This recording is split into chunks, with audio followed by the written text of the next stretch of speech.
오늘은 베드로전서 1장 13절에서 16절까지 말씀을 가지고 거룩함으로 나아가라 라는 말씀의 제목으로 함께 나누고자 합니다. 한번 따라해 보실까요? 거룩함으로 나아가라. 여러분 인터넷으로 온라인 쇼핑 많이 하시죠? 저도 인터넷으로 많은 것들을 사고 있는데 이게 불과 몇 년 되지 않았는데 많은 사람들이 이제 시장이나 마트나 백화점 가는 대신에 대부분의 물건들을 다 온라인으로 사는 것 같습니다. 특별히 오늘 온라인으로 살 때 저도 많이 사용하는 곳이 있는데 여러분 쿠땡 아시죠? 광고가 될까봐 제가 뒤를 말을 못하겠는데 사실 이 쿠땡이라는 이 회사요 2010년에 창업을 한 회사입니다. 불과 14년 정도밖에 되지 않았던 회사인데 이 나라가 아니죠. 이 회사가 점점 잘 되더니 성장하더니 몇 년 전에 2019년인가요? 2021년인가요? 아마 그때에 미국에 상장도 할 정도로 굉장히 어마어마해졌습니다. 그리고 요즘에는 더 거대해져서 물건만 파는 것이 아니라 음식 배달도 쿠땡으로 하는 것을 제가 잘 볼 수가 있습니다. 그리고 우리가 잘 아는 것처럼 코로나 때 경기가 어려워지자 한국의 많은 사람들이 택배 아르바이트 자리를 구하기 위해서 취직하고 있는데 이 쿠땡이라는 회사 많은 사람들을 채용하고 또 많은 사람들을 활용하고 있는 것으로 굉장히 유명한 회사이기도 합니다. 그런데 이 쿠땡이라는 회사 있잖아요. 이 회사가 처음에 들어오는 사원들을 교육할 때에 이 회사가 사명을 가르쳐주게 되는데 빠지지 않고 가르치는 게 이 회사의 사명인데 회사가 목표하고 꿈꾸는 것을 먼저 가르치는 거죠. 그때 쿠팡이라는 이 회사의 사명을 이렇게 보여주게 되는데 우리가 한번 먼저 보도록 하겠습니다. 어떤 사명을 보냐면 한번 읽어볼까요? 쿠팡 없이 어떻게 살았을까? 아시는 분들도 계시겠지만 쿠팡 없이 어떻게 살았을까? 이것이 자신들의 사명이라고 보여주게 됩니다. 그러니까 쿠팡 없이 어떻게 살았을까라고 생각하는 세상을 만드는 것이 이 쿠팡이 나왔네요. 이 쿠팡이라는 이 회사의 이 사명입니다. 그래서 이 쿠팡 회사 건물에 가면은 영어로 써 있기는 한데 영어로 이게 큼지막하게 쓰여져 있다고 합니다. 쿠팡 없이 어떻게 살았을까? 영리를 목적으로 하는 기업도 이러한 존재의 목적이 있고 또 목표하는 바가 분명하게 있습니다. 제가 바라기는 쿠팡 없이 어떻게 살았을까? 이 문구가 바라기는 우리나라가 또 이 세상이 교회 없이 어떻게 살았을까라고 생각하는 사람들로 가득한 세상 되기를 소망합니다. 그러한 세상을 함께 만들어가기를 원합니다. 그렇다면은 우리 교회의 존재 목적은 무엇일까요?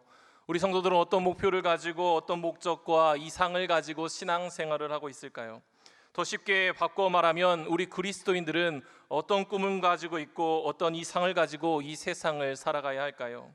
이에 대한 대답을 내리기 전에 예수님의 제자인 베드로는 먼저 교회의 정체성에 대해서 먼저 정의를 내리게 됩니다. 베드로는 베드로전서 1장 1절 말씀을 통해서 뭐라고 이야기하고 있냐면 우리는 교회를 향하여 택함 받은 자들이며 동시에 흩어져 사는 나그네다라고 이야기하고 있습니다. 이것이 이 세상을 살아가는 우리의 정체성, 교회의 정체성입니다. 사랑하는 여러분, 우리는 하나님의 택하심을 받은 구원받은 백성들입니다. 따라서 교회는 하나님을 위해 존재하는 것입니다. 더 구체적으로 말하면 하나님 아버지의 기쁨과 영광이 되기 위해서 우리는 존재한다라는 겁니다. 그렇다면 우리가 항상 고민하는 것처럼 구원받은 자로서 우리 성도들이 이 세상을 살아가는 삶의 모습이 믿지 않는 사람들과 뭔가 좀 달라야 되지 않을까요? 오늘 본문에서 베드로는 바로 이 점을 주목하여 이야기하고 있습니다.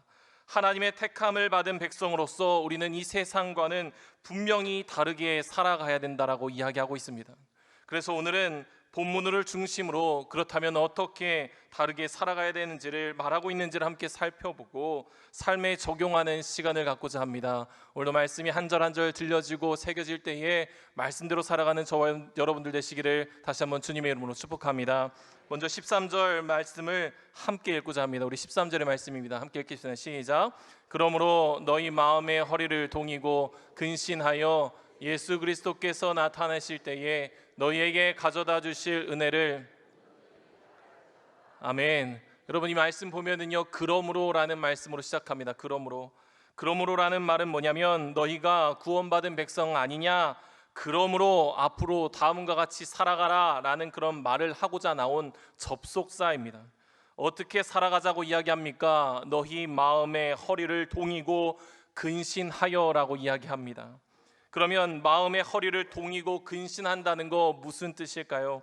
본문의 말씀을 쉬운 성경에서는 이렇게 말하고 있습니다. 한번 따라해 보실까요? 여러분은 마음을 가다듬고 자신을 잘 지키십시오. 그러니까 이 말씀을 쉬운 성경에서 이렇게 표현한다는 거죠. 여러분은 마음을 가다듬고 자신을 잘 지키십시오라는 겁니다. 그런데 그 앞에 그러므로라는 말이 있습니다. 그러므로라는 말은 앞의 내용과 오늘 본문의 말씀이 연관성이 있음을 이야기하고 있습니다. 앞에 대한 내용이 어떤 내용이었을까요? 아까 앞서 말씀드렸다시피 본문 앞에 베드로전서 1장의 내용은 이렇습니다. 성도는 예수 그리스도로 말미암아 구원을 받았습니다. 그리고 이 구원에 관하여는 구약의 선지자들도 또 미래에 오실 메시아에 관해서 열심히 연구하고 살폈고, 신약시대의 복음의 메신저들은 성령의 도우심으로 예수 그리스도의 구원을 전하고 있다라는 것이 오늘 본문의 앞에 있는 부분입니다. 그리고 심지어 뭐라고 이야기하냐면 구원의 복음은 천사들도 살펴보기를 원하는 것이다 라고 베드로는 말하고 있습니다. 그런 것처럼 본문 앞의 내용은 무엇을 이야기하는 것이냐? 구원의 복음은 그만큼 값진 것이다 라는 의미를 가지고 있다라는 겁니다. 그래서 오늘 본문으로 삼고 있는 13절의 말씀과 앞부분을 종합해 본다면 이런 표현이 됩니다. 그러므로 그만큼 구원의 복음은 아주 값진 것이기 때문에 성도는 마음을 잘 가다듬고 자신을 잘 지키며 살아가라라는 것입니다. 사랑하는 여러분, 이 말씀이 우리에게 도전이 되어야 될 줄 믿습니다. 우리에게 주어져 있는 구원의 복음의 이 가치는 너무도 놀라운 것이기 때문에 성도는 마음을 가다듬고 자신을 잘 지키며 살아가야 한다라는 겁니다. 그런데 이 말씀을 듣는 이 청자들의 지금 상황은 어땠을까요? 이 말씀은 당시 고난 중에 있던 초대교회 성도들을 향한 베드로의 외침이었습니다. 고통 중에 있었던 사람들입니다. 고난받던 사람들입니다. 그런데 고난 속에서도 신앙을 잘 지키며 살아가던 사람들입니다. 이들에게 베드로는 무엇이라고 이야기합니까? 여러분, 고난 후에 분명히 영광이 있습니다. 현재 고난 중에 여러분들 소망을 가지십시오. 구원의 복음은 아주 값진 것입니다. 여러분 마음을 가다듬고 자신을 잘 지키며 살아가십시오라고 베드로가 외치고 있다라는 사실입니다. 사랑하는 여러분, 구원의 복음이요 아주 값진 겁니다. 우리가 이 시간에 우리가 이 땅 가운데 살아갈 때에 우리에게 어떤 고통과 고난이 있을지라도 우리가 가지고 있는 이 너무도 놀라운 가치를 가지고 있는 이 구원의 복음을 꼭 가지고 정말로 자신을 가다듬고 잘 지키며 살아가는 저와 여러분들의 시기를 주님의 이름으로 축복합니다. 왜 그런 삶을 살아가야 될까요? 분명히 예수님께서 다시 오실 것이기에, 다시 우리에게 나타나실 것이기에, 재림하실 것이기 때문에 성도들에게 이렇게 외치는 겁니다. 다시 한번 따라 보겠습니다. 여러분은 마음을 가다듬고 자신을 잘 지키십시오. 감사합니다. 또한 이 표현 가운데 허리를 동이다라는 표현이 있습니다. 이 허리를 동이다라는 표현이요, 어떤 표현이냐면 허리를 졸라매다라는 뜻과도 같습니다. 그런데 왜 이런 표현을 사용했을까요? 출애굽기 12장을 배경으로 보면은 애굽에 10가지 재앙이 내리게 됩니다. 9번째 재앙까지는 이스라엘 백성들에게 그 어느 것도 그들이 해야 될 것을 요구하는 것은 없었습니다. 그러니까 재앙을 당하지 않기 위해서 너희들은 이렇게 하라라는 이야기가 전혀 없었다라는 거죠. 그런데 여러분 잘 아시는 것처럼 마지막 재앙인 장자의 죽음은 달랐습니다. 재앙을 피하기 위해 재앙을 당하지 않기 위해서는 엄격하게 하나님의 요구사항에 순종해야 했습니다. 그 요구사항은 무엇이었습니까? 어린 양을 잡아서 그 피를 문설주에 바른 집 안에서 금방이라도 그곳을 나설 수 있도록 허리를 동인 차림을 한 상태로 어린 양과 무교병을 먹으라는 그 말씀이었습니다. 그래서 그 말씀에 순종한 사람만이 이 재앙을 면할 수 있었다라는 겁니다. 그래서 그때 나온 말이 바로 허리를 동이다라는 표현입니다. 그러니까 이 재앙이 언제 임할지 모르지만 당신이 하나님의 말씀대로 애굽을 탈출했던 이스라엘처럼 금방이라도 말씀에 순종하여 나설 수 있는 긴장감을 가지고 하나님께서 인도하실 그 길을 걸어가야 한다라는 것을 의미하고 있다라는 겁니다. 그렇게 어마어마한 뜻을 가지고 있는 것이 바로 허리를 동이다라는 표현입니다. 사랑하는 여러분, 근신하다라는 말도 같은 맥락의 의미를 가지고 있습니다. 근신하다라는 건요, 무엇은 뜻을 가지고 있냐면 술 취하지 않고 정신을 차리다라는 의미를 가지고 있습니다. 이는 마음의 허리를 동이듯이 삶의 긴장감을 늦추지 말라라는 이야기입니다. 그냥 단순하게 술 먹지 말라 이런 이야기가 아니라 술 취한 것처럼 정신을 차리지 못한 상태가 아니라 분명하게 정신을 차리고 있어라라고 이야기를 하고 있습니다. 여러분, 긴장감을 늦추지 말고 준비하며 무엇을 하라고 이야기할까요? 이것을 본문의 다음 구절에선 이렇게 이야기하고 있습니다. 우리 14절의 말씀을 함께 읽고자 합니다. 우리 14절의 말씀입니다. 시작. 너희가 자식처럼 전에 알지 못할 때에 따르던 너희 사욕을 본받지 말고. 아멘. 베드로전서에 지금 수신자인 그리스도인들은 대부분 이방인 출신의 그리스도인들이었습니다. 즉 불신자 가정에서 태어나 자랐고 누군가가 그들을 전도해서 예수님을 소개받아 복음을 받아들인 사람들입니다. 수신자 대부분이 개종한 그리스도인들, 이방인 그리스도인들이었기 때문에 이전에는 이들은 어떤 모습이었냐? 육체적 탐심을, 말씀대로 하면 사욕을 쫓아 살아가던 사람들이었습니다. 그러한 사람들에게 베드로는 그래서 이전에 예수님 믿기 전에 살던 모습으로 되돌아가지 말라고 권면하고 있다라는 겁니다. 그러니까 이 말의 표현은 뭐냐면 이전에는 당신이 육체와 마음이 원하는 대로 탐심을 쫓아 살아갔지만 본질상 진노의 자식들이었지만 그러나 이제 예수 그리스도를 구주로 영접하여 순종하는 자녀가 되었기 때문에 그런 모습대로 살면 안 된다라고 이야기를 하는 겁니다. 베드로가 강조하는 건 이겁니다. 이제 구원받은 자들은 더 이상 불순종의 자녀가 아니라 더 이상 이전에 예수님을 알기 전과 같이 욕심을 쫓아서 살아가서는 안 된다라고 이야기하고 있다라는 겁니다. 사랑하는 여러분, 순종의 반대말은 무슨 말입니까? 바로 불순종입니다. 우리는 어떠한가요? 처음부터 여러분 순종하는 자녀로 태어나셨습니까? 우리도 마찬가지입니다. 과거에는 분명히 불순종의 자식이었지만 우리는 예수님 안에서 새롭게 태어나 순종의 자식이 되었음을 믿습니다. 이러한 말씀을 14절의 말씀을 쉬운 성경으로 보면 이렇습니다. 전에는 몰라서 하고 싶은 대로 악한 일을 저질렀지만 이제는 하나님께 순종하는 자녀로서 예전처럼 살아가서는 안 된다라고 이야기하는 겁니다. 여러분, 쉬운 성경으로 읽으니까 말씀이 좀 더 다가오지 않으십니까? 뭐라고 되어 있냐면 전에는 몰라서라고 되어져 있습니다. 전에는 몰라서.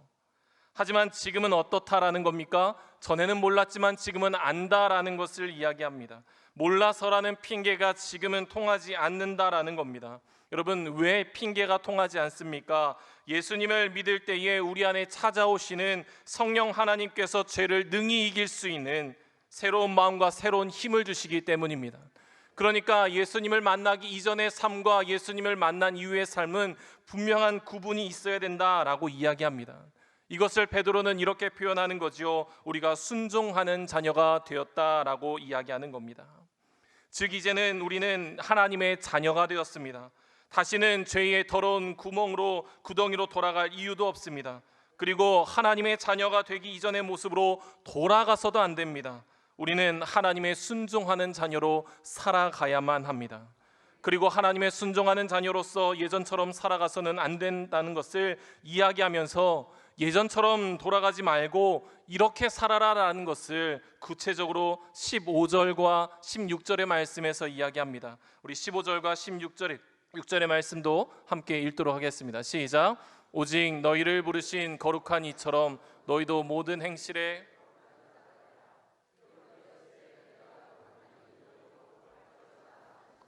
아멘. 여러분이 본문 보면은요 15절과 16절에 이 짧은 구절에 무려 4번이나 거룩이라는 단어가 등장하게 됩니다. 거룩이라는 말. 우리 크리스찬에게 여러분 거룩은 어떤 의미를 가지고 있습니까? 우리 크리스찬에게 거룩이란 무엇입니까? 대부분의 크리스찬들은 거룩해지기를 원합니다. 스스로 거룩해져야 혹은 거룩한 삶을 추구할 때에 하나님과 더 친밀해질 수 있다라고 생각하기 때문입니다.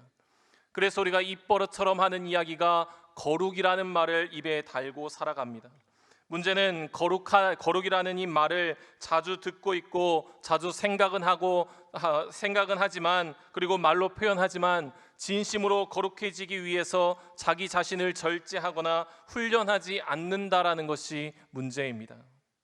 그런데 우리가 과거를 돌이켜 보면은 한때는 그리스도인들이 거룩한 삶을 살아야 한다, 그리스도인들은 거룩해야 한다라는 것을 하나님의 명령으로 여겨서 굉장히 강조하던 때가 분명하게 있었습니다. 그런데 지금의 삶은 어떠한가요? 요즘은 어떠한가요? 거룩이란 주제와 관련해서 이곳에서는 안 계시겠지만 어떠한 분들은 지금 내 모습을 보면 나 정도면 괜찮은 그리스도인이 아닌가, 이 정도면 다른 이들에 비해서 거룩한 삶을 살고 있는 것은 아닌가라고 생각하시는 분들이 계실 때가 있습니다. 그런데 오늘 본문의 말씀을 다시 한번 보기를 원합니다. 누구처럼 거룩해지라고 말씀하고 계십니까? 바로 오직 너희를 부르신 거룩한 이처럼이라고 이야기합니다. 거룩함의 척도는 하나님입니다. 사랑하는 여러분, 옆에 있는 사람과 비교해서 내가 더 거룩한가 덜 거룩한가를 비교하는 것이 아니라, 평가하는 것이 아니라, 우리의 비교는, 우리의 바라봄은 바로 하나님이어야 될 줄 믿습니다. 거룩함의 척도는 하나님이시기 때문에 우리는 날마다 하나님을 향하여서 거룩한 삶을 살아가려는 마음과 태도로 살아가야 된다라는 것입니다. 여러분, 혹시 거룩함의 재발견이라는 책 혹시 보신 적이 있으신가요? 이 책은 제임스 패커 박사님이라는 분이 쓴 책입니다. 이 책을 제가 한번 읽어본 적이 있는데, 이 책에 거룩에 관해서 말하고 있는 부분 중에 제가 이거는 정말 그렇다, 믿음의 사람들이 꼭 이렇게 살아야 된다라는 부분이 있어서 제가 좀 길긴 한데 한번 함께 나누면 좋겠어서 가지고 왔습니다. 우리가 함께 보기를 원합니다. 좀 길긴 한데 제가 잘 천천히 읽을 터이니 여러분 눈으로 한번 잘 따라오시기 바랍니다. 모든 그리스도인이 거룩하게 살도록 부르심을 받았고, 거룩한 삶은 하나님을 기쁘게 하지만 부정한 삶은 그분을 분개하게 하며, 거룩함이 없으면 아무도 주님을 볼 수 없다는 성경의 진리를 다시금 재발견하도록 돕는다. 나아가 거룩함은 영성과 도덕성이란 두 개의 기둥에 놓인 아치와 같아서 두 기둥 중 어느 하나가 가라앉으면 반드시 무너지게 되어 있다. 여러분, 어떻게 생각하십니까? 쉽게 말하면 영성만 높다고 거룩하다라고 말할 수가 없고, 도덕적으로 거룩해 보인다고 한다고 거룩하다라고 말할 수가 없다라는 겁니다. 영성과 도덕성 모두가 동일한 힘을 가지고 동일한 영향력을 가지고 있어야 된다라는 이야기입니다. 여러분, 단순하게 기둥이라고 표현하지 않았습니다. 두 기둥이 아치를 이루고 있다라는 이야기를 합니다. 여러분, 아치가 뭡니까? 동그란 거 아닙니까? 단순하게 기둥이 아니라 동일한 힘을 가지고 있어야 그 아치를 유지할 수 있게 된다라는 겁니다. 그렇다면 지금 우리의 모습은 어떠합니까? 우리의 영성은 삶에서 드러나고 있습니까? 혹은 거룩한 삶과 별개로 거룩한 영성만 추구하고 있진 않으십니까? 간절히 바라기는 날마다 하나님을 향해서 거룩한 삶을 살아가려는 마음과 태도로 살아가는 모두가 되시기를 주님의 이름으로 축복합니다. 거룩함은 하나님께서 우리에게 명령하신 겁니다. 제가 지금 이런 질문을 여러분들에게 드리고 있지만 사실 이 질문은 여러분뿐만 아니라 말씀을 전하고 있는 저에게도 던지는 질문이기도 합니다. 저의 영성과 도덕성 두 가지가 동일한 힘을 가지고 거룩함을 이루고 있을까? 이것을 저는 매일같이 고민하고 있다라는 겁니다. 저는 날마다 하나님을 향해서 거룩한 삶을 살아가려고 그러한 마음과 태도를 가지고 살아가고 있을까요? 솔직하게 분명히 부족한 부분이 있습니다. 그런데 이 부족함이 비단 저의 문제일까요? 분명하게 여러분들도 스스로에게 질문하기를 바랍니다. 당신의 영성과 도덕성 두 가지가 동일한 힘을 가지고 거룩함을 이루며 살아가고 있는지, 여러분들이 정말로 날마다 하나님을 향해서 거룩한 삶을 살아가려는 마음과 태도를 가지고 있는지 스스로에게 질문을 던지며 부족함이 있으면 채워나가는 저와 여러분들 되시기를 주님의 이름으로 축복합니다. 분명한 것은요, 거룩함에 이르는 이 과정은 결코 쉽지는 않겠지만 바다의 파도도 이겨내고 높은 산도 올라가 보며 깊게 파인 골짜기에 허덕거리더라도 끝끝내 믿음을 가지고 살아간다면, 하나님의 명령에 순종하며 살아간다면, 하나님께 더 가까이 한 걸음 한 걸음 더 가까이 나아간다면 이 모든 것들이 우리에게서 이루어질 줄 믿습니다. 분명한 믿음의 확신을 가지는 저와 여러분들 되시기를 주님의 이름으로 축복합니다. 베드로가 이런 말을 하는 겁니다. 사랑하는 여러분, 여러분을 불러주신 하나님께서 거룩하신 것처럼 여러분도 모든 행동에 거룩한 사람이 되십시오. 여러분, 모든 행동에 거룩한 사람이 되어야 합니다. 어떤 분들은요, 왜 그렇게까지 피곤하게 살아야 됩니까? 교회 다니면서 세상과 어느 정도 타협하면서 살아야 되는 거 아닙니까? 그냥 마음 편하게 신앙생활해야 되는 거 아닙니까? 라고 묻는 분들이 있습니다. 그런데 사랑하는 여러분, 왜 그러면 우리는 이렇게까지 거룩하게 살아가야 할까요? 왜 이렇게까지 우리가 해야 될까요? 하나님을 닮아가는 거룩은 우리의 삶의 주인이 완전히 바뀌었기 때문입니다. 여러분, 우리의 삶의 주인이 완전히 바뀌었습니다. 더 이상 내 삶의 주인이 내 자신이 아니라 하나님이시라는 겁니다. 이제 우리의 자리가 완전히 바뀌었습니다. 우리의 자리는 이 세상이 아니라 하나님 나라에 속한 자이기 때문입니다. 그래서 우리는 이 세상 속에서 살아가지만 세상에 속하여 살아가는 사람 아니라 하나님 나라에 속한 사람이기 때문에, 따라서 우리는 이제 살아가는 목표가 우리를 부르신 거룩한 하나님과 같이 되는 것, 하나님과 같이 거룩하게 살아가는 것이 되어야 될 줄 믿습니다.